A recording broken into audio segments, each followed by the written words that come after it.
Hi guys, দেখো আমি তোমাদের জন্য আর একটা নতুন মেনু নিয়ে চলে এসেছি। কচুর পাতা চিংড়ি মাছ দিয়ে খুব সুন্দর লাগে, অসাধারণ টেস্ট হয়। একটা রান্না দিয়ে প্রায় তুমি খেয়েই নেবে পুরো পেট ভরে ভাত, আমি কথা দিচ্ছি। তবে কিভাবে করতে হয় জেনে নাও। দেখো, আমি শাক ধুয়ে কুচিয়ে রাখা হয়েছে, কটা চিংড়ি মাছ নুন হলুদ মাখিয়ে রাখা হয়েছে, রসুন থেতো, ফোড়নের জন্যে শুকনো লঙ্কা, রাঁধুনি, আর স্বাদ মতো কাঁচা লঙ্কা, চিনি, হলুদ, লবণ। ঠিক আছে। আর এবার এই যে রসুন ফোড়ন দিয়ে সবজির তরকারিটা চাপানোর জন্য কড়াইয়ে তেল নেওয়া হয়েছে।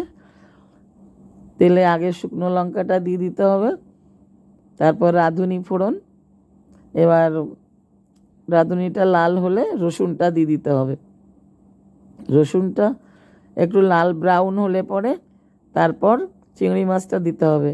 রসুনটা লাল হলে পরে একটু কী হয়, কাঁচা গন্ধ থাকে না, আর টেস্টও ভালো হয়। দেখো, হলুদ নুন মাখানো চিংড়ি মাছটাকে দিয়ে দেওয়া হলো। এবার মাছটা হাফ যখন ভাজা হয়ে গেল তখন শাকগুলি দিয়ে দেবো। কারণ দেখো, মাছটা পুরো ভাজার দরকার নেই, সবজির সঙ্গেও তো ওটা রান্না হবে, তাই হাফ রান্না হাফ ভাজা হলেই সবজিগুলি দিয়ে দিতে হবে, তলায় পুড়ে না যায়। তাই আগে একটু নাড়িয়ে নেওয়া হচ্ছে হাফ পাতা দিয়ে। এবার এর মধ্যে সমস্ত এই মশলাপাতিগুলো সব দিয়ে ভালো করে নাড়াচাড়া দিয়ে ঢেকে দিতে হবে।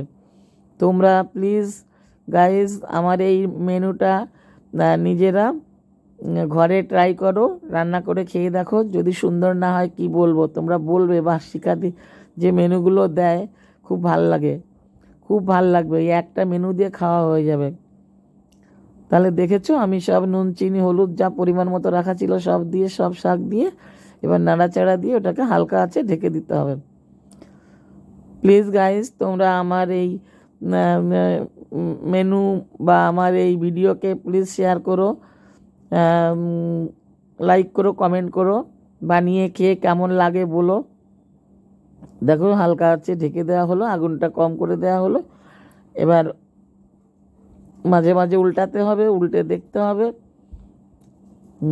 জল ছেড়ে আবার সেটা শুকিয়ে সবজিটা মোটামুটি সিদ্ধ হয়ে যায়। তারপর সিদ্ধ হয়ে গেলে যখন দেখবো যে হ্যাঁ পাতাটা গলে গেছে, তখন আগুনটা একটু বাড়িয়ে দিয়ে আবার ঘেটে ঘুটে তো কড়াইয়ে বেশ লেগে লেগে আসবে, খুন্তিতে জড়িয়ে যাবে, তখন বুঝতে হবে যেটা রান্না হয়ে গেছে। দেখো, নাড়া দিয়ে আবার ঢেকে দেওয়া হয়েছিল, আবার এই তুলে দিলাম, তুলে আবার দেখছি। এবার মোটামুটি ঢাকার কাজ শেষ, ওই যে লেগে আসছে। এবার আগুনটা একটু বাড়িয়ে দিতে হবে, বাড়িয়ে দিয়ে নাড়াচাড়া দিয়ে ঘেটে ঘুটে, হ্যাঁ তলায় যেন ধরে না বসে, ধরলে পোড়া গন্ধ হয়ে যাবে, পুড়তে দেওয়া যাবে না, আবার খুন্তিতে জড়িয়ে যাবে, লেগে যাবে, কড়াইতেও থাকবে না। দেখো, এইভাবে ভালো করে ঘেটে ঘেটে কাদা কাদা করে নিয়ে বেশ খুন্তিতে জড়িয়ে ধরবে, কড়াইতেও লাগবে না, আবার খুন্তির সাথে উঠে আসবে। দেখো, হয়েই গেছে রান্না। এইভাবে করে তোমরা করে খাবে। গ্যাস নিভিয়ে দিলাম। এবার এটাকে আমি একটা পাত্রে ঢেলে নেব। দেখো, পাত্রে ঢেলে নিয়েছি। এবার এটাকে তোমরা গরম গরম ভাতে খাবে, অসাধারণ লাগে। তোমরা করো, আর আমি আবার অন্য রেসিপি নিয়ে চলে আসবো। ততক্ষণের জন্য টাটা।